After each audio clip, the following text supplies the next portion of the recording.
ప్రేమగల తండ్రి, కృపగల దేవ, పరిశుద్ధమైన సర్వకృప నీ దేవతాన్ని నాయన నీకు వందనాలు. ఈ సమయ కొరకు తండ్రి నీకు స్తోత్రములు. ప్రభా, నువ్వు బాధల కష్టాల గత సంవత్సరం అంతా తోడండి. 2022 సంవత్సరంలో ప్రవేశపెట్టినందుకు వందనాలు. ఈ మొదటి సోమవారం కొరకు తండ్రి నీకు స్తోత్రం చెల్లిస్తున్నాం. అంధకార మాంత్రిక సైతాన్ని చీకటి శక్తుల లయపరుచుని సేవకునికి మీదకి దిగిరమ్మని, బురగా వాడుకోమని ప్రభా తండ్రి నాయన అత్యధికమైన అభిషేకం దయశివని దేవ ప్రార్థిస్తున్నాం. తండ్రి నాయన కరుణించండి ప్రభా. నీ బిడ్డలకు కూడా ప్రభా తండ్రి వినగల చెవి, దయింపగల హృదయం నుంచి ప్రభా తండ్రి అర్థం చేసుకోవడానికి కృపను అనుగ్రహించమని, ఈ వాక్యం ప్రభా తండ్రి అనేక లక్షల మందికి నువ్వు ఇచ్చిన దర్శనం ప్రకారంగా లక్షల మందికి పరిచయం అవునట్టు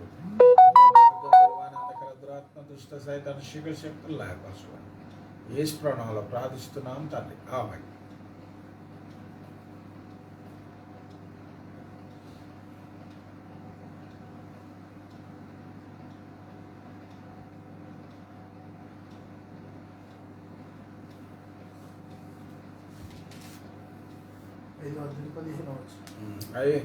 ఎఫెసు పత్రిక 5వ అధ్యాయము 15వ వచనం. మరి మనము క్రిస్మస్ పండుగ సందర్భంగా మరి 20వ తారీఖు సోమవారం మరి ఒక ప్రసంగం విన్నాం.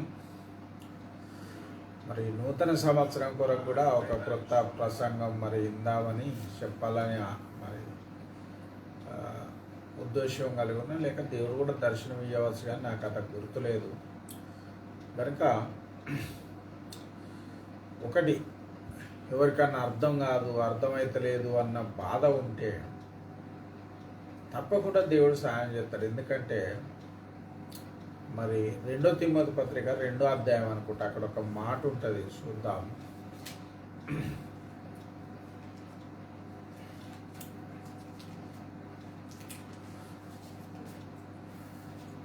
కుమారుడా, క్రీస్తు యేసు నందున్న కృప చేత బలవంతుడు. లేక మొదటి తిమోతి 2వ అధ్యాయం అనుకుంటా. మొదటి తిమోతి పత్రిక 2వ అధ్యాయం చూడండి. మనం సంపూర్ణ భక్తియు మాన్యతయు కలిగి నెమ్మదిగాను సుఖముగాను బ్రతుకు నిమిత్తం అన్నిటికంటే ముఖ్యముగా మనుషులు అంటే కింది భాగంలో దాంట్లో మరి దీనిలో ప్రభే మీకు ఇన్న వాక్యం ఆలోచించడం వలన ప్రభే మీకు వివేకం అనుగ్రహించడానికి ఉంటుంది. మరి ఎందుకంటే సైతాను 2వ తిమోతి 2:7 క్షమించండి, 2వ తిమోతి పత్రిక 2వ అధ్యాయము 7వ వచనం అట. నేను చెప్పు మాటలు ఆలోచించుకుని తిమోతి పౌలుకు చెప్తూ, నేను చెప్పు మాటలు ఆలోచించుము, నేను చెప్పు మాటలు ఆలోచించుకును అన్ని విషయములందు ప్రభు నీకు వివేకం అనుగ్రహించు. కనుక దేవుని బిడ్డల దేవుని వాక్యాన్ని మనం ఆలోచించి ఆసక్తితో ప్రార్థన పూర్వకంగా విన్నప్పుడు అర్థం చేసుకునే వివేకం అంటే జ్ఞానం అని చాలాసార్లు చెప్పినా కనుక అది దేవుడే అనుగ్రహించుతాడని మనం నమ్మాలి. అంతే. అది ఎఫెసు పత్రిక దినములు చెడ్డవి కనుక మీరు సమయమును పోనీయక సద్వినియోగం చేసుకుని చాలు. అంతా ఎఫెసు పత్రిక 5:15.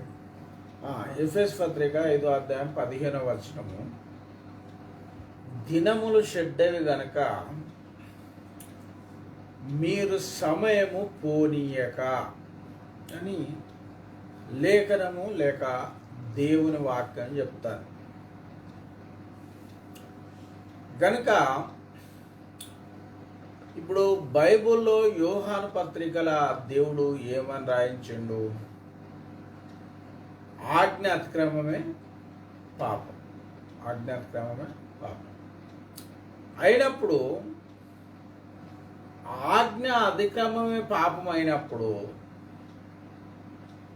మరి సమయం పోనిచ్చుడు కూడా పాపమే అవుతుంది అక్కడ. ఎందుకంటే సమయము పోనీయకుడి అన్నమాట కూడా ఏమైతే చెప్పండి, ఆజ్ఞ అవుతుంది.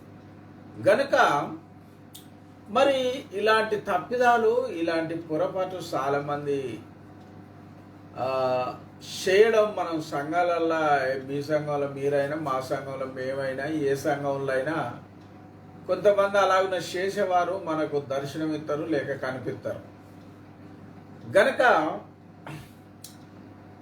సమయము పోనీయకుడి అన్నది ఆజ్ఞ. ఆ ఆజ్ఞను మీరడమే ఆజ్ఞాతిక్రమమైన పాపం. గనక మనం దేవుని బిడ్డలుగా ఏమర్థం చేసుకోవాలంటే సమయము పోనిచ్చుట పాపము దేవుని దృష్టిలో. ఎందుకంటే సమయం పోనీయకుడి అన్న ఆజ్ఞ ఉంది కనుక ఈ ఫలాన్ని చేయకు, ఏది చేయకుమని దేవుడు మనకు చెప్పిండో అది మీరడం ఎట్లా పాపమో ఇది మీరడం కూడా అంతే పాపం. గనక మనం సమయం తప్పకుండా పాటించాలన్నది దేవుని చిత్తం. సమయము పోనీయకుండా. ఇప్పుడు మీకు ఒక విషయం చెప్తా వినండి. ఇది 2022 సంవత్సరం, అది జనవరి 3వ తారీఖు. టైం ఎంత అవుతుందో 5 నిమిషాలకు 3 అవుతుంది. మరలా ఈ పోయిన కాలము మళ్ళా ఈ ప్రపంచంలో మళ్ళా 2022 సంవత్సరం జనవరి లేకపోతే 3 తారీఖు ఈ 5 నిమిషాల్లో ఒక 3 అనే టైం మళ్ళీ వస్తుందా చెప్పండి? రాదు. ఇక ప్రపంచం మునిగిపోయిన నాటికి కూడా రాదు. గనక నేను పాట రాసిన, దాంట్లో వచనం పెట్టాను, పడే వర్షం పైకి పోదు, పోయిన కాలం తిరిగి రాదని. గనక పోయిన సంవత్సరం అది సెకండ్ అయినా నిమిషమైనా ఇంకెంతైనా ఇక మరలా మన జీవితంలో తిరిగచ్చుడు అనేది మన జీవితంలో అని కాదు, ప్రపంచంలో ఎవరి జీవితంలో అయినా ఆఖరికత్తే ప్రపంచానికే కానీ అది తిరిగి రావడం అసాధ్యము. ఇది బాగా అర్థం చేసుకోవాలి.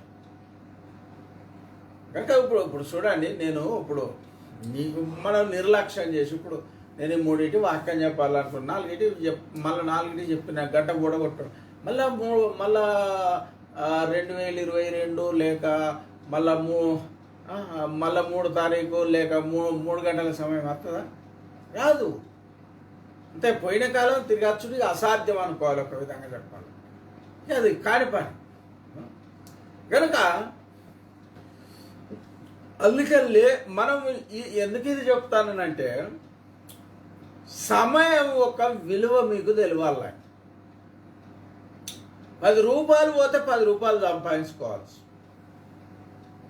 అనారోగ్యం కలిగితే 4 గోళీలు ఆడి ఆరోగ్యం కలిగించుకోవచ్చు. ఇట్లా కొన్ని చేయవచ్చు. కానీ మనకు అసాధ్యమైన దానిలో ఇదొక్కటి, మనకు అసాధ్యమైన దానిలో ఇదొక్కటి, పోయిన కాలము తిరిగి రప్పించకపోవుట అని మనం అర్థం చేసుకోవాలి. ఇది ప్రపంచంలో ఏ మానవునికి కూడా సాధ్యమయ్యే విషయం కాదు. సాధ్యం అంతకంటే కాదన్న సంగతి చదువుకున్న వాళ్ళుగా, చదువు లేని వాళ్ళకు కూడా తెలుసు. చదువుకున్న వాళ్ళే కావాలన్నది కూడా దీనికి ఏం లేదు.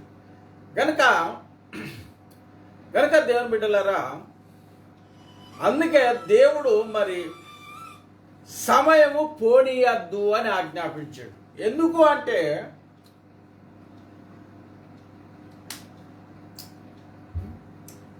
అంటే పోయిన కాలము మనిషి జీవితంలో కానీ, ఈ ప్రపంచం యొక్క జీవితంలో కానీ, ప్రపంచంలో ఎవరి జీవితంలో కానీ తిరిగి రాదు. ఇది మనం అర్థం చేసుకోవాలి. ప్రపంచంలో ఎవరి జీవితంలో కానీ తిరిగి రాదు. అంతే. ఇప్పుడు ఒక గంట వృధా చేసినా గంట వృధా అయినట్టే. ఇప్పుడు గంటను వాడుకున్నట్టే, అది వాడుకున్నా వాడబడుతుంది. ఇప్పుడు ఇవాళ దినం ఉన్నది, సమయం ఉన్నది. నేను ఈ సమయంలో వాక్యం చెప్తే వాడబడ్డాడు, లేకపోతే రేపంటే మళ్ళీ ఇవాళ దినం అయితే రేపైతే రాదు, మళ్ళీ సోమవారం అయితే రాదు కదా. మళ్ళీ కదే అంటే సోమవారం వస్తుంది అనుకో, తారీఖు ఆ సంవత్సరం వస్తుందా, ఆ నెల అర్థదా? రాదు. కనుక సమయం యొక్క విలువ ముందు మనకు తెలవాలంటే సమయాన్ని తిరిగి ఎవరు వెనుకకు రప్పించలేరు. ఇక అది దేవుడి చేతనే అవుతుంది కానీ ఇక మానవుడి చేతనైతే కాదు, మానవుడు చేయలేడు. ఇదంతా మేధావులైన వాళ్ళకు, మామూలు సామాన్య మానవులకు అందరికీ తెలిసిన విషయమే. గనుక దేవుని బిడ్డలారా, ఇంకొక విషయం, ఈ కాలం అనేది మానవుడు వెనుకకు మరల నడిపించలేనిదిగా దేవుడు కాలం నియమించిండు. కనుక ఇక మనం కాలం వ్యర్థం చేసిన దాన్ని మరల సమకూర్చుకోలేము. బాగా అర్థం చేసుకోండి. కనుక మనం వ్యర్థం చేసిన సమయంను మరల సమకూర్చుకోలేము. ఇప్పుడు ఉదాహరణ మన చర్చి ఇప్పుడు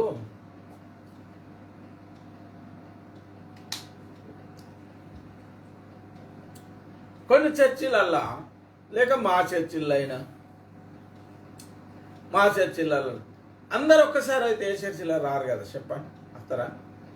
కొందరు పాటలు అయిపోయే వరకు వస్తారు, కొందరు ఆరాధన వాక్యం ఆదివారం సంగతి చెప్తారు, కొందరు ఆరాధన అయిపోయే వరకు వస్తారు, కొందరు ఆరాధన వాక్యం అయిపోయే వరకు వస్తారు. ఇట్లా ఒక్కొక్కరు ఒక్కొక్క విధంగా వస్తారు. కానీ దేవుని వాక్యము దేవుడు చెప్తాడు, మీరు సమయం పోనీయద్దు, అంతే. అది దేవుని ఆజ్ఞ. అదే నీకు పాపం అవుతుంది రేపు. ఎందుకంటే మరి ఆజ్ఞాతిక్రమం పాపం అయినప్పుడు అది ఎందుకు కావాలి? అది కూడా అవుతుంది.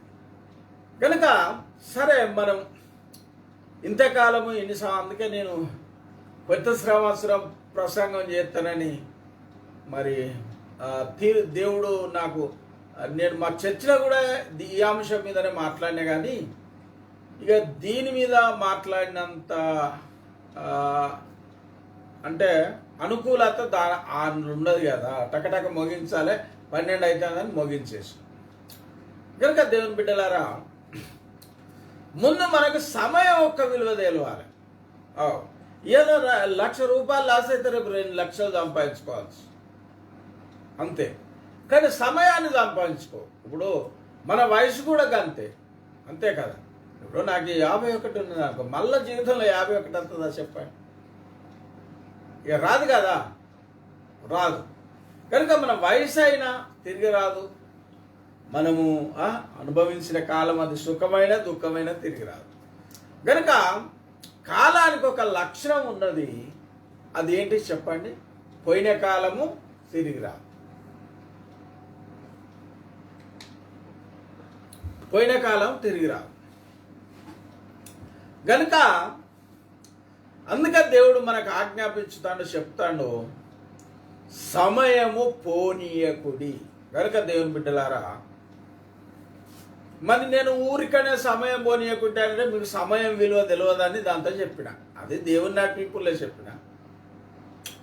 గనుక సమయము విలువ మీకు తెలియాలని నేను చెప్పిన. సమయము చాలా విలువైంది.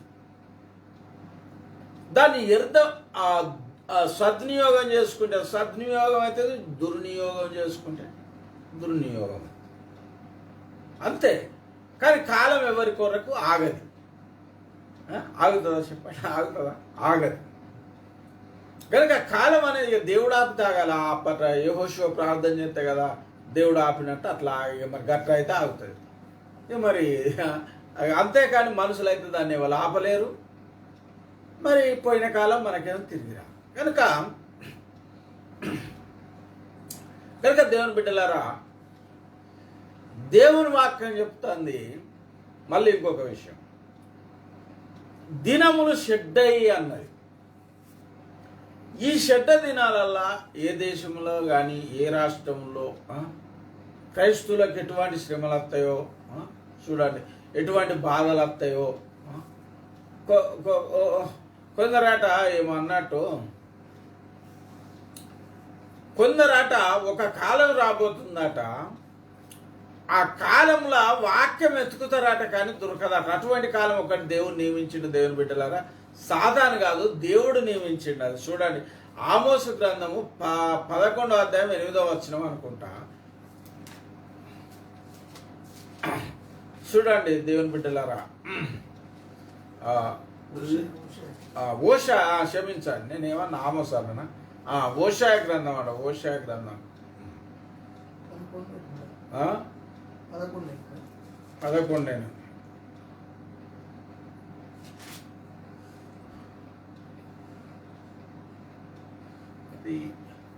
ఏ గ్రంథం అమ్మా నాకు గుర్తు లేదు, కానీ మరి ఆమోసు గ్రంథమే కాదు, ఆమోసు గ్రంథమే అయి ఉండవచ్చు బహుశా.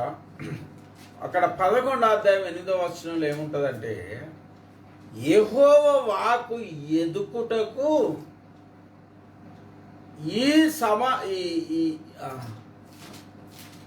అసలు నా గ్రంథాన్ని మర్చిపోయినా కావచ్చు. కనుక దేవుని బిడ్డలారా, క్షమించండి దేవుని బిడ్డలారా, మన ఆమోసు గ్రంథము 8వ అధ్యాయాన్ని మరలా చెప్తానా, చూడండి, ఖచ్చితంగా అర్థం చేసుకోండి.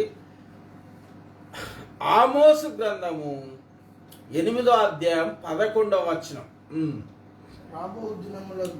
దేవుని బిడ్డలారా, కొన్ని వేరే దినములు రాబోతున్నాయి. ఇప్పుడు చూడండి, అన్ని ఒక్క దినంలో వస్తాయి. ఇప్పుడు ఒక్కొక్క దినంలో ఒక్కొక్కటి వస్తుంది. చూడండి, మనం చూసిన కాలంలో,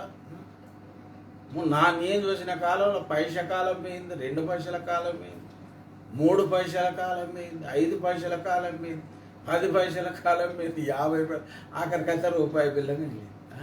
కనుక ఏ కాలం ఎప్పుడు ఎట్లా వస్తుందో మనకు తెలియదు. అయితే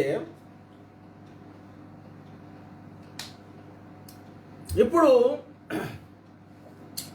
వాక్యానికి దేవుడు మనకు వినే కాలం ఇచ్చిండు, కానీ ఒకటి అర్థం చేసుకోండి, ఈ వినే కాలము ఎప్పుడు, ఏ దేశంలో, ఎప్పుడు, ఎక్కడ, ఏ విధంగా రద్దవుతుందో మనం చెప్పలేం. ఇంకొక విషయం ఏంటంటే, చూడండి, అక్కడ చూడండి బాబు, చదువు 8 ఆమోసు గ్రంథం 8వ అధ్యాయం 11వ వచనం చూడండి. కొన్ని దినములు రాబోతున్నాయట దేవుని బిడ్డలారా. అయ్యో చూడండి, యెహోవా దేవుడు లేక మన దేవుడు మాట్లాడుతాడు. నేను క్షామము అంటే కరువు అని అర్థం. ఏం పాస్టరు మొత్తం నువ్వేమో కరువు అన్న మాటకేమో వాక్యమని కాదు చూపెడతాను అని అంటారా? మీరు మంచిగా వినుండి, అప్పుడు మీకు అర్థమవుతుంది.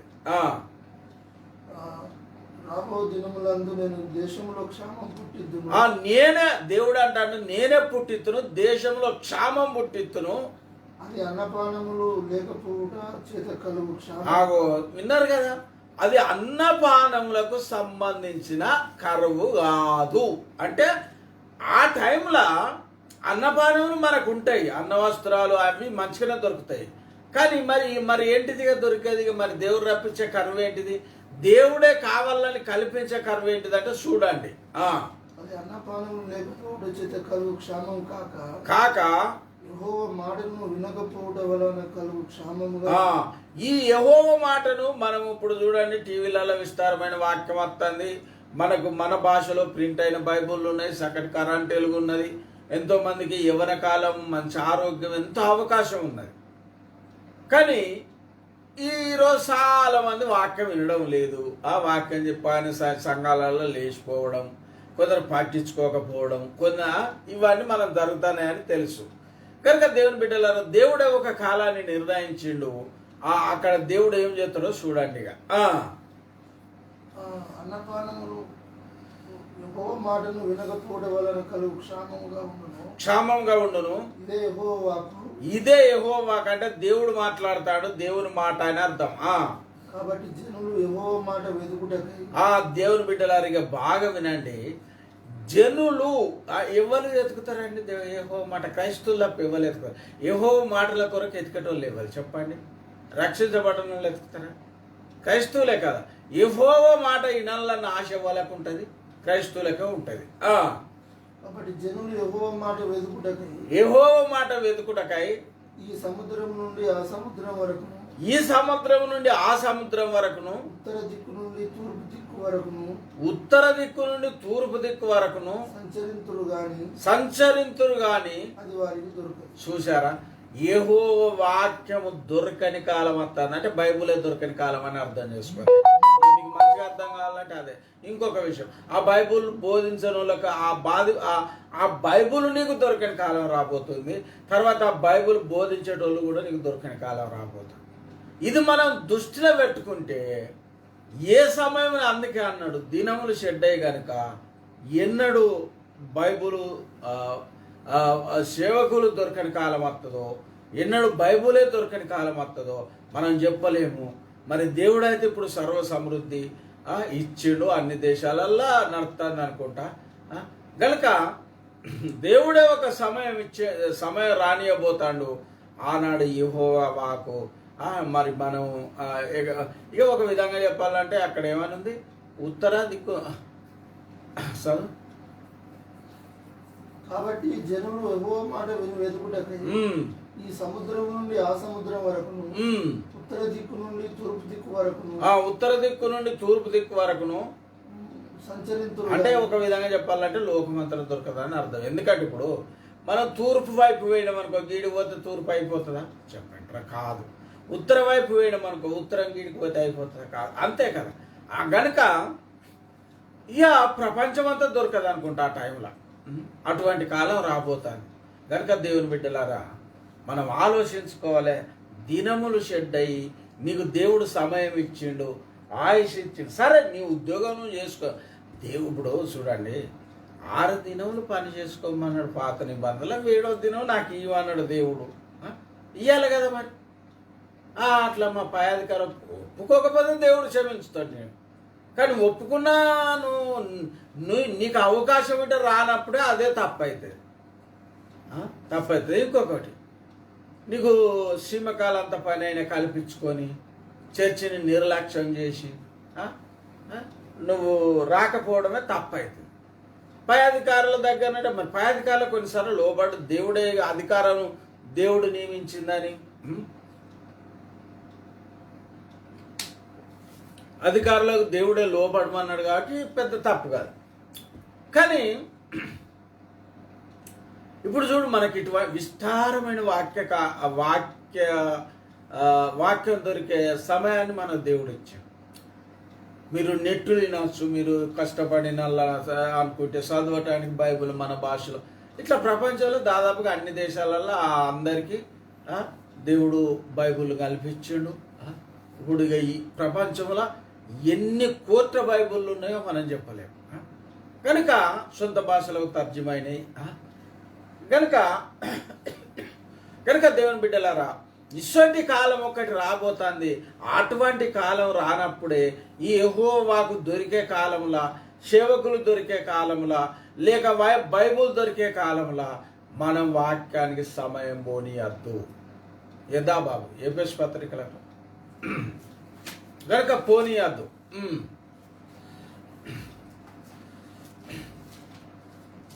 గనక సమయం పోనిచ్చుకుంటే నిష్ప్రయోజనం అవుతుంది. ఎందుకంటే నేను కాలం యొక్క విలువ కూడా ముందే చెప్పిన కదా దేవుని దయ. చదువు బాబు.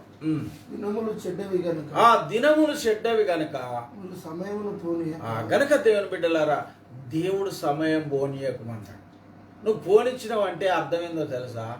యెహోవా మాట వినలేదు అని అర్థం, లేక యేసయ్య మాట వినలేదు అని అర్థం. అంతే మరి. అక్కడ సమయం పోనీయకమన్నాడు. పరిశుద్ధాత్మ దేవుడే కదా పౌలును ప్రేరేపించి రాయించినాడు. పోనీయకమన్నాడు దేవుడే కనుక పోనిస్తే రేపు నీకు దొరకని దినాలు రానిచ్చేది కూడా దేవుడే అని మర్చిపో. రేపు దొరకని దినాలు రానిచ్చేది కూడా దేవుడే అని చెప్పి అర్థం చేసుకొని అవకాశం ఉన్నప్పుడు మనం తప్పకుండా వాక్యం వినడం, వాక్యం నేర్చుకోవడం, ఇవన్నీ. ఇంకొక విషయం, మనం ఆదివారం సమయానికి పోవడం, ఆదివారమే కానీ ఏదైనా కూటమే కానీ దేనికి కూడా మనం సాధ్యమైనంత వరకు, ఇక అసాధ్యమైతే మనం చెప్పలేము. ఇప్పుడు చూడండి, ఒక వ్యక్తి చర్చికి వస్తాడు 4 కిలోమీటర్ల నుంచి అనుకుందాం, బడి పంపించారు అయింది. అప్పుడే ఆయన ఏం చేయలేడు కదా, దానికి పెద్ద దేవుడు కూడా ఏం శిక్ష విధించలేడు కదా. కానీ నీకు సమయానికి అందేంత అవకాశం ఉండి నిర్లక్ష్యం చేసి పట్టించుకోక పోతే వాయనని నువ్వు ఇలాంటి లెక్కలు చేయడం వలన మరి నీవు సమయం ఓడగొట్టుకొని ఆజ్ఞాతికరమైన పాపం చేసిన వాడవై భవిష్యత్తులో యెహోవా వాకు దొరకని కాలంలో ఆ వాకని దేవుని మాటలు లేక బైబిల్ దొరకని కాలం ఒకటి రాబోతుంది. ఆనాడు నువ్వు ఇక్కడి నుంచి ఈ సముద్రం నుంచి ఆ సముద్రం దాకా తిరిగినా ఏమి లేదు, భూమి అంతా తిరిగినా ఏమి లేదు. అటువంటి కాలం రాబోతుంది. ఏ దేశంలో అటువంటి కాలం ఎప్పుడు వస్తుందో మనమైతే చెప్పలేము. రానైతే వస్తుంది, దేవుడు ప్రకటించిన కనుక రావాల్సిందే. కానీ ఏ దేశంలో ఎప్పుడు వస్తుందో తెలియదు. నాకు అప్పట్లో నేను వార్తలు విన్నా, పాకిస్తాన్లాట మన టీవీ ఛానళ్ళు మన క్రిస్టియన్ ఛానల్ అన్ని రద్దు చేసినని అప్పట్లో నిన్న. మరి ఇప్పుడు ఏమైందో నాకు తెలియదు. కనుక అటువంటి కాలాలు రాబోతాయి. కనుక దేవుని బిడ్డలారా, ఏదో ఎప్పటికి ఇటువంటి కాలమే ఉంటుంది. ఎందరో చెప్తారు 24 గంటల వాక్యమే కదా అని అనుకోవద్దు. ఒక మాట, వాళ్ళేమో 12 లక్షలు 15 లక్షలు పెట్టి దేవుని బిడ్డలు వినాలని అర్ధగంట ప్రసంగం చేస్తే విశ్వాసులుగా మనం ఇంత నిర్లక్ష్యంగా ఉండడం మంచిదంటారా? చెప్పండి. వినద్దు, అట్లా ఉండదు కదా. చదువు. దినములు చెడ్డవి గనుక మరి సమయమును పోనీయక సద్వినియోగం చేసి దాన్ని సద్వినియోగం చేసుకొని వినియోగించుకొని అజ్ఞానుల వలె కాక జ్ఞానుల వలె నడుచుకున్నట్లు జాగ్రత్తగా. కనుక దేవుని బిడ్డలారా, సంఘంలాట 2 రకాల మనుషులు నడుచుకుంటారట. అజ్ఞానులు కూడా నడుచుకుంటారట. కానీ ఎట్లా నడుచుకుంటారంటే అంత ఆయనకి ఇష్టం లేని నడవడే. అది ఇప్పుడు స్కూల్కి పిల్లలు పోతారు. అరే నువ్వు పలానా లెక్క ఇంటికాడనే ఉండకురా, ఈ పలానాలోకి పలాని పలాని బాబు లెక్క మంచిగా స్కూల్కి పో అంటారు. అంటే ఇంటికాడ నుండి బడేగా కొట్టేటోళ్ళు ఉంటారు, మంచిగా కంటిన్యూగా బయటకు పోయేటోళ్ళు కూడా ఉంటారు. అట్లనే అజ్ఞానులు కూడా నడుచుకుంటారట. కానీ అది దేవునికి ఇష్టం లేని నడక.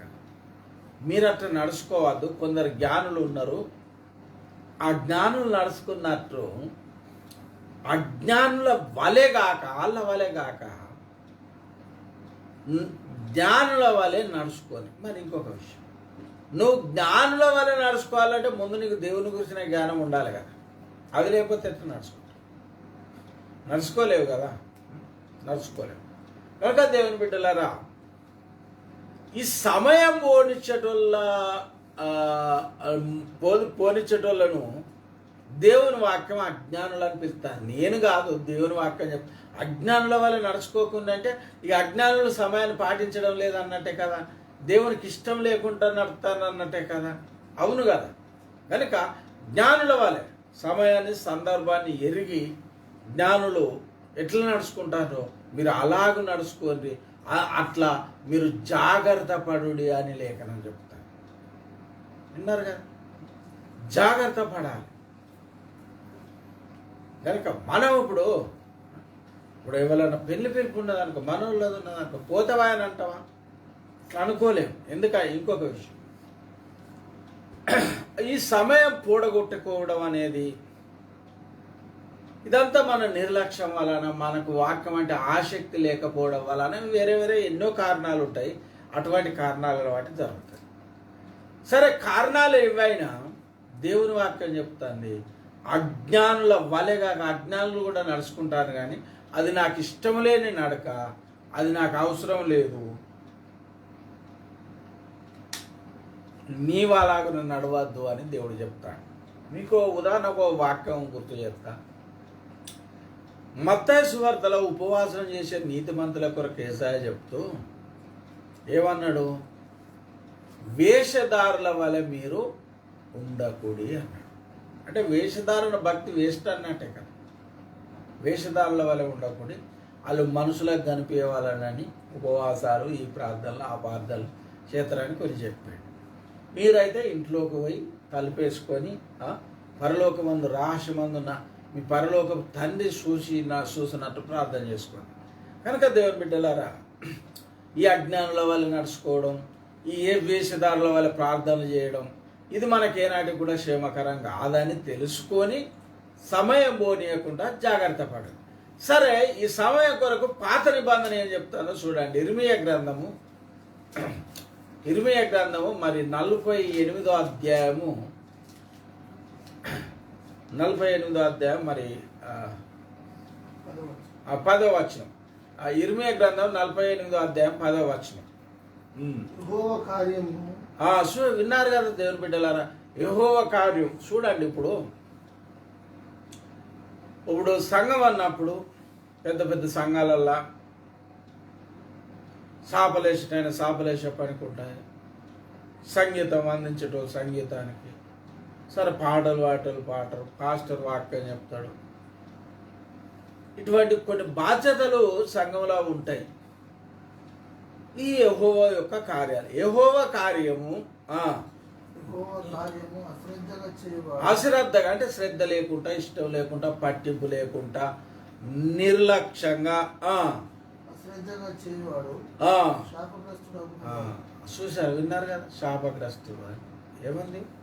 శాపగ్రస్తుడు అని. కనుక అంటే శాపగ్రస్తుడు అంటే అర్థం ఏంటంటే శపించబడ్డవాడు అని అర్థం. ఎవరి ద్వారా శపించబడ్డాడు? దేవుడే వాడిని శపించాడు. ఎందుకు శపించాడు? యెహోవా కార్యం అశ్రద్ధగా చేసినందుకు శపించాడు. కానీ మీరు అనుకోవాల్సి ఏంది పాస్టర్, మరి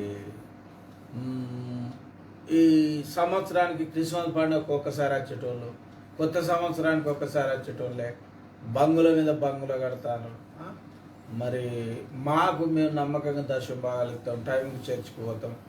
మరి మాకున్నదనుకోవాలా శాపం, మరి వాళ్ళకు ఉన్నదనుకోవాలా? వాళ్ళకు ఉంటే అట్ట కడతానంటారా? మీకు ఒక విషయం చెప్తా వినండి. మత్తయి సువార్తలో యేసయ్య ఏం చెప్పిండంటే, శాపం అంటే ఈ లోకల బువ్వ దొరకకపోవడమే కాదు, ఎడమ పక్కన ఉన్న వారికి ఏం చెప్పిండు? నా తండ్రి చేత శపించబడిన వారిలారా, అపవాదికి నీ వారి దూతలకు లేక అనుచరులకు సిద్ధపరిచిన నరకానికి. వాళ్ళు దేని వల్ల అనవేను నరకానికి? ఇప్పుడు మీరు చెప్పండి. శాపం వల్లనే కదా, దేవుడు శపించినందుకే కదా భూమి మీద శాపం పొంది దేవుని ద్వారా శపించబడి నరకానికి. ఇప్పుడు ఈ కుడి పక్కన ఉన్న వాళ్ళ దాంట్లో కూడా ఇప్పుడు ఇంకొక విషయం, ఈ ఎడమ పక్కన ఉన్న వాళ్ళ దాంట్లో కూడా మంచి ఐశ్వర్యవంతులు, కోటేశ్వరులు, పేదోళ్ళు అందరూ ఉంటారు. కానీ వాళ్ళందరికీ ఒకటే మాట చెప్పండి, మీరు శపించబడ్డారు కనుక పోనీ నరకానికి వెళ్ళిపోయి అపవాది కానీ దూతలా చేస్తారు. ఇప్పుడు కుడి పక్కన ఉన్న వారిలో కూడా ఐశ్వర్యవంతులు, విద్యావంతులు, విద్య లేనోళ్ళు, అన్ని రకాల మనుషులు ఇటు ఉంటారు అటు ఉంటారు. కానీ వీళ్ళని ఏమన్నాడు? ఒకసారి చదువుతావు బాబా, ఐడియా ఉంటే త్వరగా చదువు.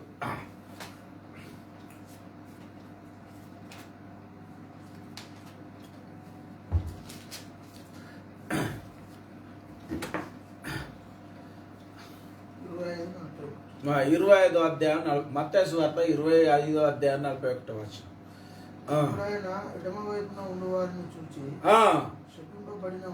చూశారా దేవుని బిడ్డలారా? దాని కోటేశ్వరులు లేరా చెప్పండి? అందులో మంచి భూమి మీద ఆరోగ్యవంతంగా బతికిన వాళ్ళు లేరా? అందులో మేధావులు లేరా? అందులో బైబుల్ తెలిసిన వాళ్ళు లేరా? ఎక్కువ మాట్లాడితే బైబుల్ బోధించిన వాళ్ళు లేరా? దయ్యములను నిల్లగొట్టిన వాళ్ళు లేరా? ప్రవచనాలు చెప్పిన వాళ్ళు లేరా? కోటేశ్వరులు లేరా? బంగుల మీద బంగ్లా కట్టిన వాళ్ళు లేరా? విమానాలలో తిరిగిన వాళ్ళు లేరా? ఉన్నారు. ఎందుకు లేరు?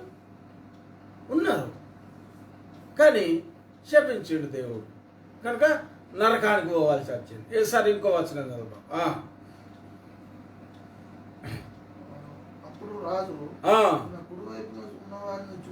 కుడివైపున ఉన్న వారిని చూసి చూసారా? విన్నారా బిడ్డలా? దేవుని బిడ్డలు, నా తండ్రి చేత ఆశీర్వాదించబడ్డ వారులారా,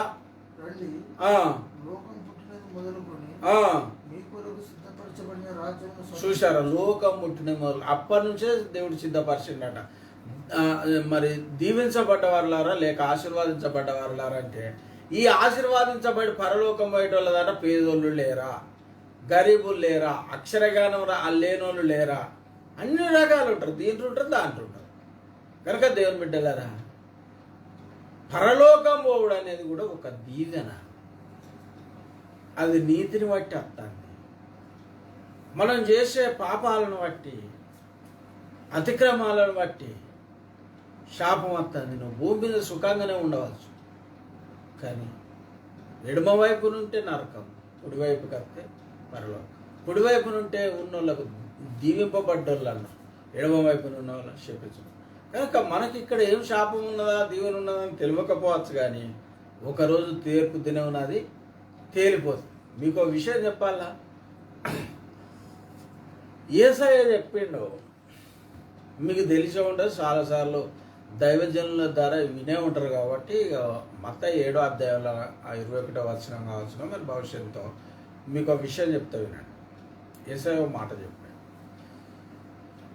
నా మాటలు విని వాటి చొప్పున చేయువాడు బండ మీద ఇల్లు కట్టుకున్న బుద్ధిమంతుని పోలి ఉన్నాడు అన్నాడు. సరే, ఇది బాగానే ఉంది. బండ మీద, ఇప్పుడు భూమి మీద కూడా ఎవరైనా బండను తోలిసి ఇల్లు కట్టుకుంటే చాలా బందోబస్తు ఉంటుంది. కానీ ఏమన్నాడంటే, నా మాటలు వినక వాటి చొప్పున చెయ్యని వాడు ఇసుక మీద ఇల్లు కట్టుకున్న బుద్ధిహీనుణ్ణి పోలి ఉన్నాడు అన్నాడు. ఇప్పుడు మేము ప్రశ్న అడుగుతాం, అసలు ఇంతకు ఇసుక అనేది ఎక్కడుంటుంది? ఎక్కడుంటుంది చెప్పండి, ఎక్కడుంటుంది అంటే ఇక మీకు అర్థం కాదు, నేను చెప్తున్నాను. ఇసుక అనేది గంగలో ఉంటుంది, ఇసుక అనేది ఆ వాగులు ఉంటుంది, వాగుళ్ళల్లో ఉంటుంది, గంగళ్ళల్లో ఉంటుంది, లేక ఇసుక అనేది ఒర్రెళ్ళల్లో ఉంటుంది. ఎంత బుద్ధిహీనుడైనా, ఎంత అడకతినే బిచ్చగాడైనా ఓ ఒర్రెలో పోయి ఇల్లు కడతారా చెప్పండి? కట్టలేడు కదా. ఎవడు కూడా ఆగులు ఇల్లు కట్టుకోలేడు కదా. మరి ఇసుక మీద కట్టాలంటే మరి గార్డెనే ఉంటుంది, భూమి మీద ఎడ దొరుకుతుంది ఇసుక? అంటే దాని అర్థం ఏంటంటే, ఈ లోకరీతిగా ఎవడు ఇసుక మీద ఇల్లు కట్టడు, కానీ ఆత్మీయ జీవితాలు మాత్రం ఒక మనిషి ఇసుక మీద కట్టుకోవచ్చు, ఒక సంఘాన్ని కూడా ఇసుక మీద కట్టవచ్చు. అందుకే యేసయ్య చెప్పాడు, లేకపోతే ఎంత బుద్ధిహీనుడైనా, ఎంత జ్ఞానం లేనివాడైనా ఇంకా ఒర్రెలో కూడా ఇల్లు కడతాడు. మరి ఇంకా ఒర్రే కావాలి, లేకపోతే వాగే కావాలి, లేకపోతే గోదావరి గంగే కావాలి ఇసుక మరి కట్టాలంటే. కనుక అర్థం చేసుకోవాలి. అందుకే ఈ వాక్యానికి అనుకూలంగా బోధ చేయకపోవడం. అదే ఇప్పుడు ఇంకొక విషయం చెప్పాలా, ఇసుక మీద ఇల్లు కట్టడం అంటే దయ్యముల బోధ చేసు. వాక్యం ఒకటి చెప్తే మనం ఒకటి చెప్పు. చూడండి, 1 తిమోతి 4వ అధ్యాయం 1వ వచనం.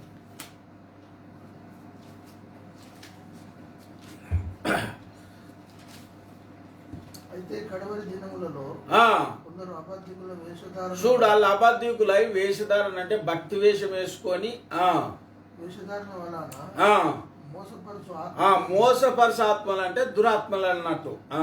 మోసపరుచు ఆత్మల యందును దయ్యముల బోధ యందును లక్ష్యముంచి చూసారు. అంటే ఇప్పుడు లక్ష్యం ఉంచేటోళ్ళు ఎవరు? క్రైస్తవులే కొంతమంది. అంటే దయ్యముల బోధ అంటే కొందరు దయ్యం దూరి ఇట్లా చేయచ్చు, అట్లా చేయచ్చు, అట్లా చేయచ్చు, ఇట్లా చేయచ్చు, ఇట్లా చేయచ్చు అని అంత వాక్యానికి విరోధంగా బోధిస్తారు. బోధించే వరకు దాన్ని నమ్ముకుంటారు. ఎందుకంటే మరి పాపం అంటే ప్రజలకు అనుకూలంగా ఉంటుంది కదా. నీతిగా నడవడం అంటే మరి యేసయ్య అన్నాడు, చెప్పి పైకి మార్గం అని. కనుక దయ్యముల బోధ యందు లక్ష్యం ఉంచి సదుభావం, లక్ష్యం ఉంచి అంటే దాన్ని నమ్ముకొని పరిశుద్ధాత్మ దేవుడు తేటగా చెప్తాడని పౌలు చెప్పాడు. కనుక దేవుని బిడ్డలారా, ఇంకొకటి, ఇప్పుడు క్రైస్తవులు బోధినాలంటే బైబిల్ పట్టుకొని రావాలా, ఖురాన్ పట్టుకొని రావాలా? బైబిల్ పట్టుకొని రావాలి కదా. అందుకే దాంట్లో నుంచే దయ్యములు బోధించి, మరి ఇప్పుడు ఏ క్రైస్తవుడైనా ఖురాన్ కానీ భగవద్గీత కానీ బోధించి తిన్నారు. మరి అలా బోధించాలంటే ఏం కావాలి? బైబిలే కావాలి. కనుక సైతాన్ ఏం చేస్తాడంటే కొంతమందిలో దూరి ప్రవేశించి ఇట్లా ఎత్తేం లేదు, అట్లా ఎత్తేం లేదు అని అన్ని వాక్యానికి విరోధంగా బోధించి మోసపరచు ఆత్మల యందు ఆ బోధ యందు లక్ష్యం ఉంచి విశ్వాసం విషయంలో భ్రష్టులయ్యంతే నీతి నుంచి తొలగిపోయి చెడిపోతారు అని అర్థం. కనుక దేని బిడ్డ అదే ఇసుక వీధి సంఘం అయితే అర్థమైందిగా. అటువంటి సంఘాలు కట్టిన వాళ్ళే ఇప్పుడు ఈనాడు ఎందరో ఉన్నారు, మీకు తెలిసే ఉంటుంది కాసుకుందరు కొందరు అంటారు కాదు తెలియక ఏ సంఘానికి పోతే బాబు ఏ సంఘానికి కాదు, ఏసయ్య 2 విధాల సంఘాలను ప్రకటించిండు. ఒకటి ఇసుక మీద సంఘం. అసలు ఇల్లు అంటే అర్థం ఏందో తెలుసా? ఇల్లు అంటే సంఘం అని అర్థం, చదువుడు అవసరం లేదు. కానీ ఏసయ్య ఏం చెప్పిండంటే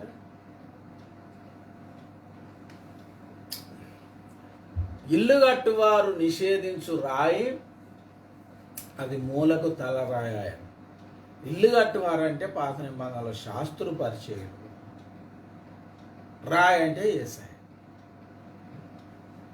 గనుక ఇట్లా ఈ దయ్యముల బోధ ద్వారా ఇసుక మీది సంఘాలు ఏర్పడతాయి.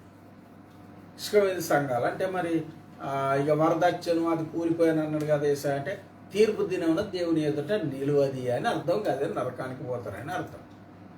నరకానికి పోతారని అర్థం. కనుక దేవుని బిడ్డలారా, యెహోవా కార్యాన్ని అశ్రద్ధంగా చేయడం శాపం, సమయం బోధించుడు కూడా ఆజ్ఞాతిక్రమమైన పాపం. ఇక నేను ఇంకొక వచనం చదువుతా. దరిదాపుగా మరి 40 నిమిషాలు అయింది. ఇంకో వచనంలోనికి వెళ్దాం బాబు. మొదటి పేతురు పత్రిక 2వ అధ్యాయం అనుకుంటా. మొదటి పేతురు 2వ అధ్యాయం 3వ వచనం నుంచి అనుకుంటా. సార్ ప్రభు దయాళుడు అంతేనా? బావినండి దేవుని బిడ్డ. మరి మొదటి పేతురు పత్రిక 2వ అధ్యాయము మొదటి నుంచి. ప్రభు దయాళుడని మీరు రుచి చూసి ఉన్న ఎడల, ప్రభు దయాళుడని మీరు రుచి చూసి ఉన్న ఎడల సమస్తమైన కపటమును, వేషధారణను, అసూయను, సమస్త దూషణ మాటలను మాని కొత్తగా జన్మించిన శిశువులను పోలిన వారై నిర్మలమైన వాక్యమును పాలవలన రక్షణ విషయంలో ఎదుగు నిమిత్తం ఆ పాలన అపేక్ష. కనుక దేవుని బిడ్డలారా, మనకు క్రొత్త ఈ భూమి మీద అంటే తల్లి గర్భంలో నుంచి బయటికి రావడం ద్వారా మనకు ఆ జన్మ అనేది ఆరంభమవుతుంది. ఈ మాట ఎందుకు చెప్పిందంటే క్రైస్తవులకు మళ్ళా జన్మ మళ్ళెత్తి ఆరంభం అవుతుందంటే నీటిలో మునిగి లేవడం ద్వారా లేక బాప్తిస్వం ద్వారా అవుతారు. అయితే అక్కడ ఓ మాట చెప్పాడు, రక్షణ విషయములో ఎదుగు నిమిత్తము అంటే కొరకు అని అర్థం. ఇక గనక దేవుని బిడ్డలారు ఇక బాగా వినండి.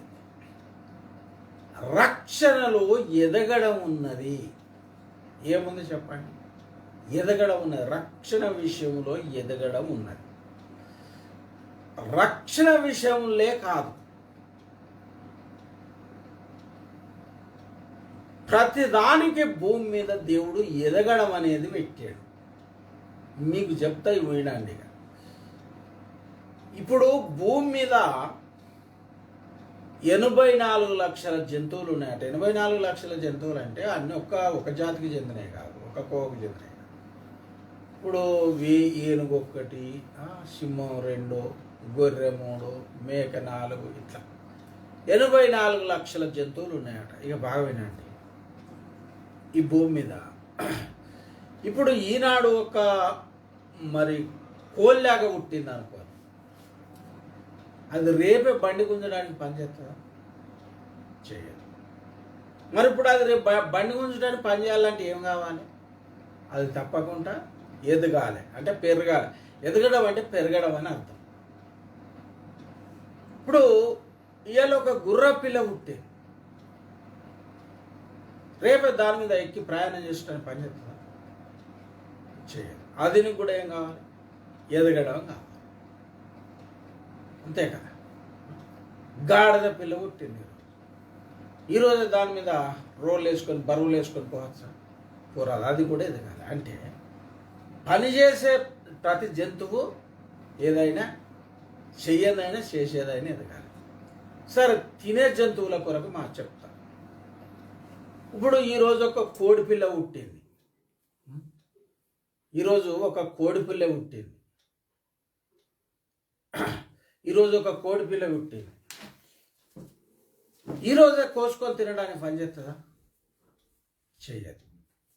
పోనీ ఈరోజు ఒక మేక పిల్ల పుట్టింది, ఆ మేక పిల్ల ఈరోజు కోసుకొని తినడానికి పని చేస్తుందా? చెయ్యదు.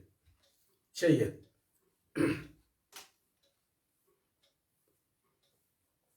చెయ్యదు.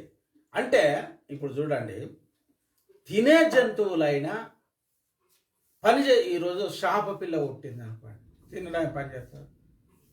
అంటే నీళ్ళల్లో ఉండే జంతువులు కానీ, భూమిపై ఉండే జంతువులు కానీ ఏదైనా ఎదుగుతే తప్ప పనికిరాదు. బాగా వినండి, ఎదుగుతే తప్ప పనికిరాదు. ఇంకొక విషయం, ఇప్పుడు మనిషి కాడికే వద్దాం. కరెంటు పోయింది, దేవుని స్తోత్రం. కనుక మనిషి కాడికి వద్దాం. మనిషి ఇవాళ ఒక బాబు పుట్టాడు, రేపే ఉద్యోగం చేసుకోవడానికి పనికొస్తాడా? రాడు. పోనీ రేపే పెళ్లి చేసుకోవడానికి పనికొస్తాడా? రాడు. ఆఖరికత్త రేపు బడికి తోలడానికి పనికొస్తాడా? రాడు. అంటే ఇప్పుడు ఆయనకు ఒక పెళ్ళి కావాలంటే దాదాపుగా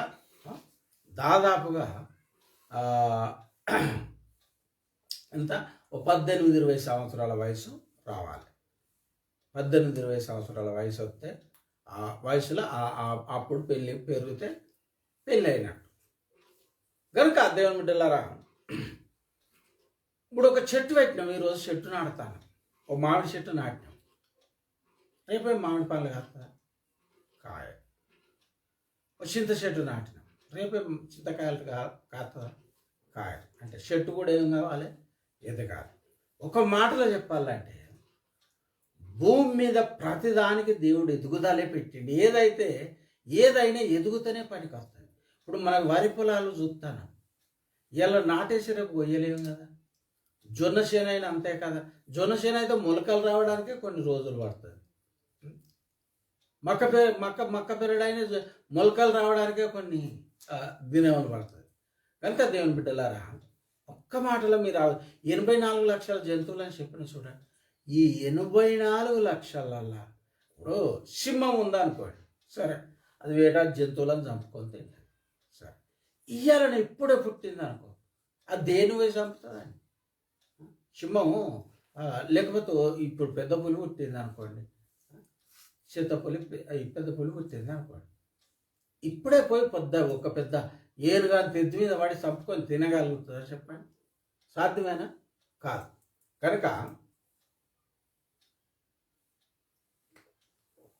జంతువు అయినా మనిషి అయినా, ఒక వృక్షమైనా చెట్టు అయినా, భూమిలో వేసే విత్తనమైనా, ఏదైనా పుట్టినంత మాత్రాన జరిగేది ఏమి లేదు. ఇది బాగా అర్థం చేసుకోండి. ఎందుకు అంటే ప్రతిదానికి దేవుడు ఎదుగుతూనే పనికొచ్చేలాగా పెట్టాడు. భూమి మీద అంటారా పాస్టర్? మరి భూమి పెరుగుతుందా అంటారా? మీకు విషయం చెప్పాలా, మన భారతదేశ భూభాగము 40 కోట్ల ఎకరాలు ఉందట. మరి పాస్టర్, మరి ఇంకో 10 సంవత్సరాలకు కొలిస్తే భారతదేశ భూభాగం 50 కోట్ల అవుతుందా అంటే, ఇప్పుడు భూమి ఎదగదానికి మనకు తెలియదా? దేవుడు గిన్నిటికి ఎదుగుదల పెట్టిండంటే మళ్ళీ మీరు భూమి అన్న ప్రస్తావన తెస్తే, ఇక బడికి పోయినోడు కాకరకాయ అన్న, ఆ బడికి ఒక ఉంది కాకరకాయ అని, బడికి పోయినాక కీకరకాయ అన్నట్టు ఉంటుంది. దేవుడు భూమిని ఎదుగుమని బైబిల్లో రాయలేదు కదా, రాయించలేదు కదా. మరి ఏమిటిని ఎదుగుమని రాయించి? సంఘాన్ని ఎదుగుమని రాయించి, రక్షణ విషయంలో ఎదుగు నిమిత్తం. గనక దేవుని బిడ్డలారా, దేవుని కొరకు లేక దేవుని వలన మనం దేవునికి దార పుట్టినోళ్ళమే అనుకోండి, కానీ నువ్వు పుడితేనే దేవునికి సరిపో. ఇప్పుడు పౌలు అన్నాడు కదా, కొరింథీ పత్రిక చదువుతా కనబడుతుందా? చూడండి, కొరింథీ పత్రిక. పౌలు, నేను పిల్లవాని చేష్టలు చేసి తిని, లేక పశువానిగా తలంచి తిని, పెద్ద 13వ అధ్యాయం, ఆ మొదటి కొరింథీ పత్రిక 13వ అధ్యాయం 11వ వచనం చూడండి. నేను పిల్లవాడనై ఉన్నప్పుడు పిల్లవాని వలె మాటలాడి తిని, పిల్లవాని వలె తలంచి తిని, పిల్లవాని వలె యోచించి తిని. చాలు. కనుక ఇప్పుడు పెద్దవాడనై పిల్లవాని చేష్టలు కనుక దేవుని బిడ్డలారు ఇప్పుడు చూడండి, చిన్న పిల్లలు ఉంటారండి. ఇది చేయకురా, అది చేయకురా, అది చేయకురా, ఇది చేయకురా, ఇది చేస్తే మంచిది కాదు, అది చేస్తే మంచిది కాదు అని కొట్టినా తిట్టినా చెప్పినా వాళ్ళు గదే చేస్తారు. ఇప్పుడు అర్థమైన చెప్పుకుని ఎందుకు చేస్తారు అలా? ఎందుకు చేస్తారంటే పిల్లవాని చేష్టలు మానాలంటే ఒకటే మార్గం. ఏ మార్గం చెప్పండి? వాడు పెద్దవాడు కావాలి. అది అది ఇంకొక విషయం. అది ఆత్మీయ జీవితంలో అయినా అంతే, శరీర సంబంధమైన జీవితాలకు అంతే. ఇప్పుడు నేను నా చిన్నప్పుడు అనుకునేది, మాకు బావి ఉండే, దానికి మక్క పెరడు వండేది. ఎవరన్నా మా ఇంటికి వస్తే మా తండ్రి తీసుకుపోయి, ఇగో ఇంత ఇటువంటి ఊట ఉన్నది, ఇట్లా నీళ్ళు వస్తాయి అని అట్లా చూపెట్టి, దీనికి గాజులు వేసుకుంటే మంచిగా ఉంటుందని అనేది. బాగా చిన్నోని గాజులు అంటే నేను అనుకునేది, అప్పుడు పూసవేరులు గాజులు అమ్మచ్చేది మా ఆయనలాగా అది ఊరంతా అదే పని అనుకోని. ఇప్పుడు ఉన్న షాపులు అప్పులు లేవు అనుకోండి. కనుక నేను అనుకునేది గాజులు వేసుకున్నాడు అంటే ఈ స్త్రీలు పెట్టుకునే గాజులు తీసుకుపోయి ఆ ఊటకాడ పెడతారు కావచ్చు అనుకునేది. అంటే ఇక పిల్లవాళ్ళని ఎంత తప్పుగా నేను అర్థం చేసుకున్నట్టు. అంతే కదా, నేనని కాదు, మీరందరూ కూడా అంతే కదా. మీరు చిన్ననాడు అనుకున్న ఎన్నో ఈనాడు తప్పని అర్థం కాలేదా? అది చేయొద్దని అర్థం కాలేదా? అన్నారు తల్లిదండ్రులు చెప్తే మనం విన్నాం. ఇప్పుడు తర్వాత ఓసారి సందమామను చూసి నాకు సూటిగా కనబడితే ఇటు మా ఇంటి దాకా నడుచుకుంటాను, అటు పోతే నా ఇంటనే వచ్చినట్టు అనిపిస్తుంది. మరలా మా ఇంటి కాడ నుంచి కొంత దూరం వచ్చి చూస్తే నా ఇంటనే వచ్చినట్టు అనిపిస్తుంది. ఇంకొకరి ఇంటికి పోయినాక చూస్తే నా ఇంటనే వచ్చినట్టు అనిపిస్తుంది. అరే మరి ఒక నా ఎంబడి వస్తుందా సందమామ అందరు ఎంబడి వస్తుందా అని అనుకునేది. ఇప్పుడు అవన్నీ పిల్లవాళ్ళు చేస్తారు కదా. ఇప్పుడు దాని సత్యం ఉన్నదా చెప్పండి? మనం ఎటుపోతే అటు మన ఎంబడి వాడు వస్తాడా? సూర్యుడు, ఆ చంద్రుడు రాడు కదా. సూర్యుడైన చంద్రుడైన కనుక ఇట్లుంటుంది అన్నట్టు పిల్లవాళ్ళ చేష్టలు. అర్థం చేసుకొని పరిస్థితులు అన్నమాట. అవి అర్థం కావు మనకు. రేడియోలో బుర్రకథ వస్తే అనుకునేది ఇందులో మనుషులు ఉండవచ్చు, మనుషుల్ని చెప్తారు కావచ్చు అనుకునేది. ఉంటారా అన్న మనుషులు ఉంటారా అంటే ఇది ఈ లోకరీతిగా బాలుడై ఉన్న సంగతి, చిన్నవాణి ఉన్న సంగతి చెప్తాను. ఇక కొత్తలో దేవుని నమ్ముకున్నప్పుడు మా పాస్టర్ గోదావరికాయలో సుధార్శ జీవరత్నం పాస్టర్ ఆయన ఏమని చెప్పిండంటే, మన శ్రమలు వచ్చినప్పుడు దేవుడు మనకు శ్రమల్లో తోడై ఉంటాడని చెప్పాడు. నేను అప్పుడే కొత్త దేవుని నమ్ముకున్నా.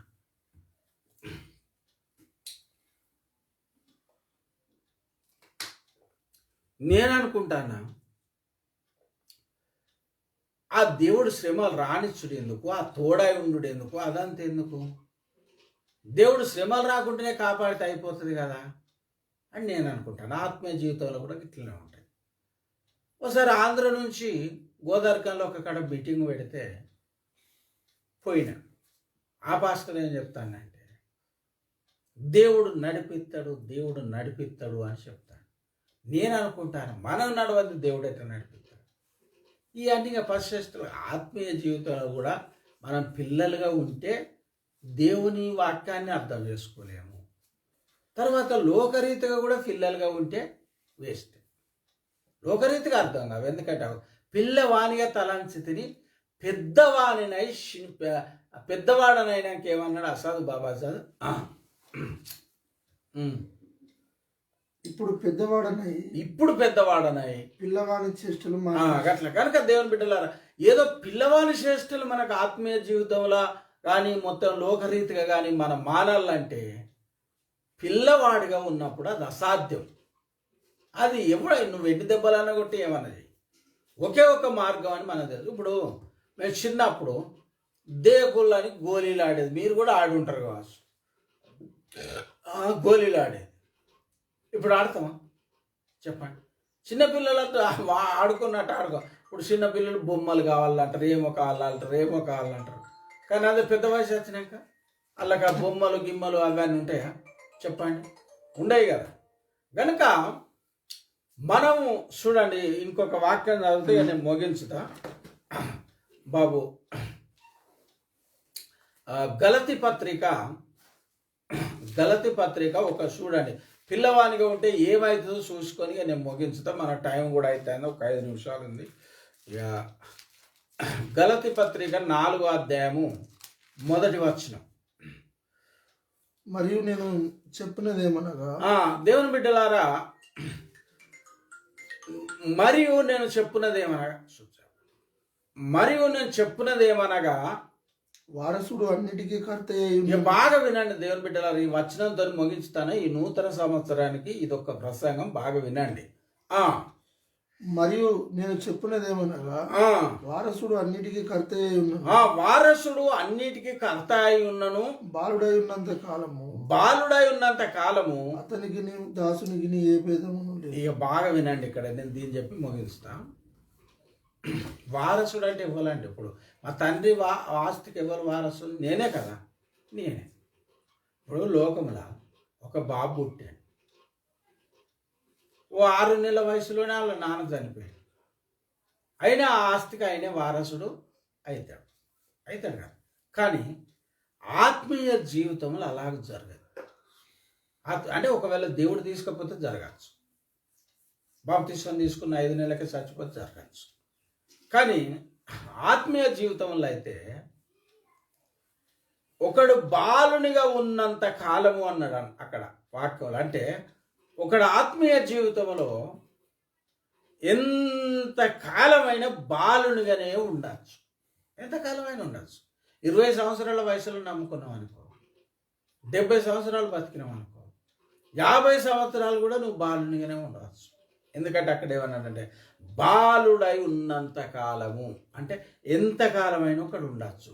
ఉన్నంత కాలము అతనికి దాసునికి ఏ భేదం తేడలేదు. ఇప్పుడు చూడండి, నేను ఒక బట్టల షాప్లో పనిచేస్తాను అనుకోండి, అది కోటేశ్వరుని బట్టల షాప్.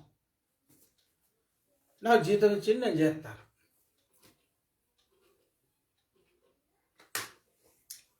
రేపు ఆ షేటు చనిపోతాడు, నాకు చెందుతుంది ఆయన ఆస్తి. జీతం తప్ప ఇంకా మనం చెందేది ఏముండదు కదా.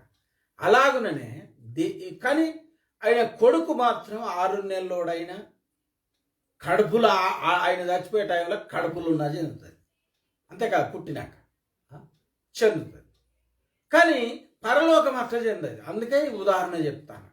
పరలోకం చెందాలంటే నీకు దేవుడు ఏం చెప్పిండు? నేనేం వాక్యం చదివించిన చెప్పండి. ఇప్పుడు చదువుకున్నాగా మొదలు, రక్షణ విషయంలో ఎదుగు నిమిత్తం ఆ పాలన అపేక్షించు. ఆ పాలకొర చెప్ప గనుక రక్షణలో ఎదుగుదల ఉన్నది. నువ్వు ఎదిగితే తప్ప పరలోకంలో ప్రవేశించలేవు. అది నేను ఇదంతా చెప్పేది ఎందుకంటే అది చెప్పడానికి. మరి అసలు ఎదగడం అంటే అర్థం ఏంటంటారా? ఎదగడం అంటే పరిశుద్ధతలో ఎదగాలి. ఇంకొక విషయం, మీకు ఇంకొక వాక్యం చదివితే ఎదగడమే అని మనకు అర్థం. ఎదగడం అంటే మళ్ళీ రేపు ఇవరకే మనం 100% పరిశుద్ధులం కాము. కొలస పత్రిక చదువు బాబు, ఎంత 3వ అధ్యాయం, అక్కడ ఏమని ఉంటుందంటే, కొలస పత్రిక చదువుకుందాం. 3:9 వచనం. కొలస పత్రిక 3వ అధ్యాయం 9వ వచనం. ఒకరితో ఒకడు అబద్ధం ఆడకుడి, ప్రాచీన స్వభావం దాని క్రియలతో. ప్రాచీనది అంటే పాత స్వభావం, అంటే శరీర సంబంధమైన స్వభావం లేక మనసు పాపం అని అర్థం. ప్రాచీన స్వభావము దాని క్రియలతో కూడా మీరు పరిత్యజించి జ్ఞానము కలుగు నిమిత్తము దాన్ని సృష్టించిన వాడిని పోలిక చొప్పున, దాన్ని సృష్టించిన వాని పోలిక చొప్పున నూతన పరచబడుచున్న. బాగా వినండి, అక్కడ నూతన పరసబడుసున్న నవీన స్వభావమును ధరించుకోండి. ఇక బాగునండి. నూతన పరసబడుసున్నది అంటే ఇప్పుడు చూడండి, ఏ బాబుకైనా ఎటువంటి పదార్థాలు పెట్టి అయినా ఒక 5 సంవత్సరాలల్లా, ఒక 8 సంవత్సరాలల్లా పెళ్లి కొడుకుని చేయలేరు కదా. ఎంత కోటీశ్వరులు ఆయన చేయగలరా? చేయలేరు కదా. తప్పకుండా 18-20 సంవత్సరాలు రావాలి ఎదగాలంటే. అదేవిధంగా నూతన పరసబడుసును ఒక్కటేసారి మనం ఇప్పుడు దినాకర్ 8 గంటల ప్రార్థన చేస్తాం, ఒక్కసారి అంత అవుతామా చెప్పండి? ఇప్పుడు పౌలంత అవుతామా? ఒకటేసారి అవుతామా? అక్కడ నూతన పరసబడుసున్న నవీన క్రొత్త స్వభావం అంటే క్రమక్రమంగా దేవునిలో ఎదగాలి. అంటే చూడండిగా, ఇప్పుడు నువ్వు కొత్త నమ్ముకున్నావు,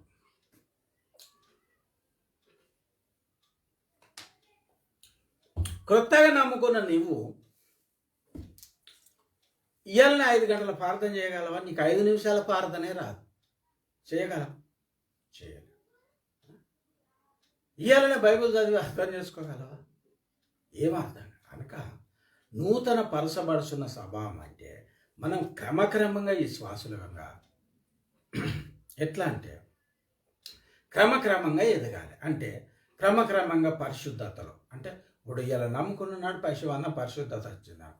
క్రమక్రమంగా పరిశుద్ధతలో, క్రమక్రమంగా ప్రేమలో, క్రమక్రమంగా దీన మనసులో, క్రమక్రమంగా వాక్యంలో, క్రమక్రమంగా దశం భాగంలో, దశం భాగం కాదు, దశం భాగం కంటే మించి ఇచ్చే నూతన నిబంధన సంఘంలో మనం ఉన్నాం కనుక దేవుని బిడ్డలారా, క్రమక్రమంగా ఆదివారం తప్పేయకుండా చర్చి ఖర్చులు, క్రమక్రమంగా సమయం పోనీయకుండా రావడం, ఇట్లా ఇదంతా క్రమక్రమంగా జరగాలి. క్రమక్రమంగా మనం ఎదగాలన్నది దేవుని సిద్ధము కనుక అట్లా ఇప్పుడు సంఘం అంటేనే పెళ్లి కుమార్తె కదా. పెళ్లి కుమార్తె అయినప్పుడు వయసు వచ్చింది అనుకో, వయసు వచ్చి ఎదగకపోతే అర్థమే కాదు. ఇప్పుడు చూడండి, ఈ మరగుజ్జులు అంటే పొట్టోళ్ళు ఉన్నారు అనుకో, పొట్టోళ్ళు ఉంటారు కదా, మోకాలెత్తాళ్ళు. ఇప్పుడు ఒక అమ్మాయి ఉంది, ఎంత మోకాలెత్తుంది, 2 కోట్ల కట్నం ఇస్తాం రండి చేసుకొని అంటే పోతాడు ఎవడన్నా ముందు?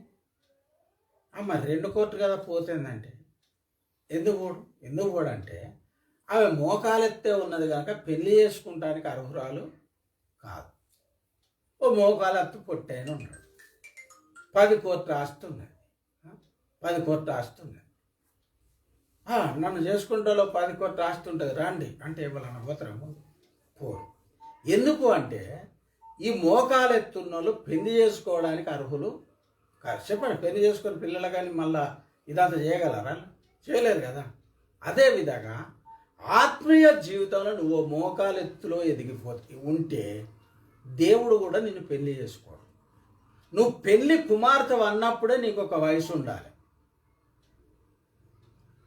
నువ్వు వయసు ఉండాలి. అందుకే అన్నాడు, హెబ్రీలకు రాసిన పత్రికలో పౌలు అంటాడు, మీరు ఒక్కొక్కడు బోధకుడు కావాల్సిన వయసు వచ్చిందిరా బాబు అంటే వచ్చింది, కానీ బోధకులుగా అయ్యే వయసు వచ్చింది, కానీ ఇంకా మూల పాఠాల్లో మొదటియే మీకు మరల బోధించాల్సి వచ్చింది. అంటే బోధకుడు అయ్యే వయసు వచ్చినా కానీ బాలులుగానే ఉన్నారు. ఇట్లా ఎంతోమంది నాడు సంఘాలలో ఉన్నారు. ఇటువంటి వాళ్ళే కొందరు నా క్షమించుండు, కానీ ఇటువంటి వాళ్ళే కొందరు సేవకులు అవుతాను, జరుగుతున్న సంగతి చెప్తాను. ఇటువంటి వాళ్ళే కొంతమంది సేవకులు అవుతాను, కొంతమంది సంఘ పెద్దలు అవుతాను, కొంతమంది విశ్వాసులుగా సెలవుమని అవుతాను. ఏది ఏమైనా నువ్వు ప్రతిదానికి దేవుడు భూమి మీద ఎదుగుదల పెట్టిండు. అది శత్రే కానీ ఇప్పుడు చూడండి, మనం తినే పండ్లే అనుకోండి, జామ పండ్లు లేకపోతే ఇట్లా ఉంటాయి కదా, మామిడి పండ్లు ఇవి ఉంటాయి కదా. ఇప్పుడు పిందెలప్పుడే తినచ్చా? ఫల వృక్షాలు తినచ్చా? తినరాదు. ఇప్పుడు కూరగాయలు ఉన్నాయి, బీరకాయ ఇవాళ రేపో పిందె పడ్డది, రేపు కోసుకొని తినచ్చా? బెండకాయ కానీ బీరకాయ కానీ దొండకాయ కూరగాయ ఏదైనా పిందెలప్పుడు తినచ్చా చెప్పండి? తినరాదు. అంటే కూరగాయలైనా తినే పండ్లైనా ఒక చెట్టు అయినా, ఒక జంతువు అయినా, ఒక మనిషి అయినా, ఆఖరికైతే ఒక నీళ్ళలో తిరిగే షేప్ అయినా, ఆఖరికైతే మనిషిని గరిచే విష జంతువు అయిన పాము అయినా అది ఎదగాలి. ఇవాళనే పాంపిల్లో పడితే మన దగ్గర పోయి నిలబడితే ఉరికచ్చి ఏమి ఉంటుంది? ఉడుతుందా? కరవదు కదా. కనుక దేవుని బిడ్డలారా, ప్రతిదానికి ఎదుగుదల పెడితేనే ఎదుగుతుంది తప్ప మరి మనకు ఎదుగుతుంది తప్ప లోకంలో పనికిరాదన్న సంగతి మనకు అర్థమైంది కదా ఇప్పటికీ. కనుక నువ్వు ఎదిగితే తప్ప పెళ్లి కుమార్తె సంఘంలో ఉండవు. సరే, ఇది నేను కొత్త సంవత్సరం ప్రసంగంగా చేసిన. కానీ దేవుని బిడ్డలుగా ఆలోచించండి. ఒకటి, నువ్వు ఇదివారు దాకా ఎదిగినవో ఎదగలేవు, నువ్వు పాపం చేసినవో పుణ్యం చేసినవో, ఇక అదంతా దేవుడేరు. నేను విశ్వాసగా ఉన్న రోజుల్లో అంశమతి మేరదో ఏమో ఒక మాసపత్రిక వస్తే ఆమె అందులో ఏం పెట్టిందంటే, ఏం రాసిందంటే, కొత్త సంవత్సరంలో పాత బతుకులు అని రాసి. అట్లా ఇక మన జీవితంలో ఎన్ని కొత్త సంవత్సరాలు వచ్చినా లాభం లేదు. ఇవాళ ఒక తీర్మానంలోనికి రండి. ప్రభువా, నేను సమయం బోధించుకోను, నాకు అవకాశం ఉన్న టైంలో నేను తప్పకుండా ప్రార్థన చేసుకుంటాను. దేవా, నన్ను పరిశుద్ధతలో ఎదిగేటట్టు సాయం, ప్రేమలో ఎదగాలి. మనం పరిశుద్ధతలో ప్రేమలో దీన మనసులో దేవునికి ఇవ్వడంలో, దశంభాగం ఇవ్వడంలో, అంతకంటే ఎక్కువ ఇవ్వడంలో, ప్రార్థనలో, ఇవన్నిటిలో మనం దేవునిలో ఎదగాలి. ఆఖరిగా నేను ఇదే ఆఖరి వచనం అన్నా కానీ ఎఫెసు పత్రిక ఆఖరి వచనం చదివి నేను ముగిస్తా. ఎఫెసు పత్రిక ఎంతవరకు ఎదగాలంట అక్కడ ఒక ఆఖరి పెట్టిండు. ఇప్పుడు మనకు ఒక మనిషి 5 ఫీట్లు ఉండడం, ఒక మనిషి 6 ఫీట్లు ఉండడం, అంతటితో సమాప్తం అవుతుంది. ఎదుగుడు అనేది ఆడికి సమాప్తం అవుతుంది. ఇంకా 5 ఫీట్లకు కూడా తక్కువ ఉండడం. ఎఫెసు పత్రిక ఎంత? 4వ అధ్యాయం 11వ వచనం అంట. చూడండి, నేను దీంతో ముగించుతా. మనందరము విశ్వాస విషయంలోను దేవుని కుమారుని గురించిన జ్ఞాన విషయంలోను ఏకత్వం పొంది సంపూర్ణ పురుషుల మగు వరకు, సంపూర్ణ పురుషుల మగు వరకు అంటే అనగా అన్నాడు మళ్ళీ అక్కడ. అనగా క్రీస్తునకు కలిగిన సంపూర్ణతకు సమానమైన సంపూర్ణత కలవార మగు వరకు ఆయన ఇలాగ నియమించారంటే మీదే ఉంటుంది. అంటే అపొస్తలులను, బోధకులను, ప్రవక్తలను నియమించండి అని ఉంటుంది. కనుక దేవుని బిడ్డలారా, మనం ఎదుగుతూ మన ఎదుగుడు ఎక్కడికి అక్కడ ఆఖరి చెప్పింది ఏమిటంటే, క్రీస్తు ప్రేమలో ఎదుగుతూ క్రీస్తు అంత ప్రేమ గలవాడు కావాలి. ఎదుగుతూ క్రీస్తు అంత దీన మనసు గలవాడు కావాలి. ఎదుగుతూ క్రీస్తు అంత పరిశుద్ధుని కావాలి. ఇట్లా కావాలి. ఎదుగుతూ క్రీస్తు భూమి మీద ఎంత ప్రార్థన చేసి, చీకటిగా ఉన్నప్పుడే పోయి చేసి, ఇప్పుడు అట్లా చేసుకునే దేవుని బిడ్డలు ఉన్నాను, లేనంటలేను. కానీ కనుక దేవుని బిడ్డలారా, దేవుని సారూప్యంలోనికి సంపూర్ణంగా ఎదగడం దేవుని చిత్తం. కనుక ఒకటి, మనం బాలునిగా మిగిలిపోవడం ద్వారా మరి మనకు పరలోకం విషయంలో ఏ కలగన్నా వ్యర్థమే. కనుక ఎదిగిన వాళ్ళని తీసుకొని పోవడానికే యేసయ్య వస్తాడు. కనుక ఇంతవరకు దాకా ఈ సంవత్సరం మీరు పాపం చేసిండ్రో పుణ్యం చేసిండ్రో అది దేవుడెరుగు. కానీ ఇప్పుడైనా ఒక తీర్మానంలోనికి, ఒక నిర్ణయంలోనికి వచ్చి నేను దేవునిలో ఎదగాలి, ఎదుగుతా తప్ప నేను పనికిరాను, నేను ప్రార్థనలో ఎదగాలి, పరిశుద్ధతలో ఎదగాలి, ప్రేమలో ఎదగాలి, దీన మనసులో ఎదగాలి, దశభాగం ఇవ్వడంలో ఎదగాలి, లేక దేవుడు చెప్పిన ప్రతి ఆజ్ఞను పాటించుతూ ఎదగాలని మరొక తీర్మానం నిర్ణయం చేసుకొని ఆ రీతిగా చేసడానికి పరిశుద్ధాత్మ దేవుడు మనలా బలపరిచి ఈ నూతన సంవత్సరంలో దీవించును గాక. ప్రార్థన చేసుకుందాం. ప్రేమగల తండ్రి, కృపగల దేవ, పరిశుద్ధమైన సర్వకృప నీ దేవతాన్ని నాయన నీకు వందనాలు. ప్రతిదాన్ని సమస్తం నీ మూలంగా కలిగింది భూమి మీదనని వాక్యం చెప్తాను. కనుక సమస్తానికి ఎదుగుదల పెట్టినావు. సమస్తం ఎదుగుతే తప్ప దేనికి పనికిరాదు ప్రభు. అదేవిధంగా మీరు కూడా రక్షణ విషయంలో ఎదగాలని చెప్పినావు. ఎదగకపోతే మేము పెళ్లి కుమార్తె సంఘంలో ఉండలేము. కనుక మేము పరిశుద్ధతలో కానీ, నీతిలో కానీ ప్రభుత్వాన్ని అయ్యా మరి ప్రేమలో కానీ, ఇంకా జ్ఞానంలో కానీ, దేవుని కుమారుని గురించిన జ్ఞానం అని అక్కడ ఉన్నది, జ్ఞానంలో కానీ ప్రభు అన్ని విషయాలలో ఎదిగి అభివృద్ధి అయి క్రీస్తు పోలికలోనికి ఎదగడానికి ఈ వాక్యం విన్న ప్రతి బిడ్డకు మరి నువ్వు గ్రహించుకునే కృపను అనుకరించి అర్థం చేసుకుంటా సాయం చేయి ప్రభా. ఆంధ్రలో ఉమ్మడి రాజధానిగా ఉన్నప్పుడు లక్షల మంది నిన్ను ప్రేమిస్తారని నువ్వు నాకు సెలవిచ్చినావు కనుక ప్రభా తండ్రి, ఇవి ఒకరోజు టీవీ కార్యక్రమాలుగా అవడానికి మరి ఆరోగ్యము డబ్బుని ప్రభా తండ్రి, ఇవి అనేకులకు లక్షల మంది పరిచయం అవునట్టు నువ్వే ఆశీర్వాదించి దీవించి కాపాడి మహిమ పొందుమని యేసు నామములో ప్రార్థిస్తున్నాము తండ్రి, ఆమేన్. తండ్రి అయిన దేవుని ప్రేమ, కుమారుడైన యేసుక్రీస్తు కృప, పరిశుద్ధాత్మ దేవుని అద్భుత సహవాసం మనకు దేవుని బిడ్డలందరూ సదా తోడని కాపాడి సంరక్షించను గాక, ఆమేన్. మంచిది. అందరికీ నూతన సంవత్సరం శుభాకాంక్ష.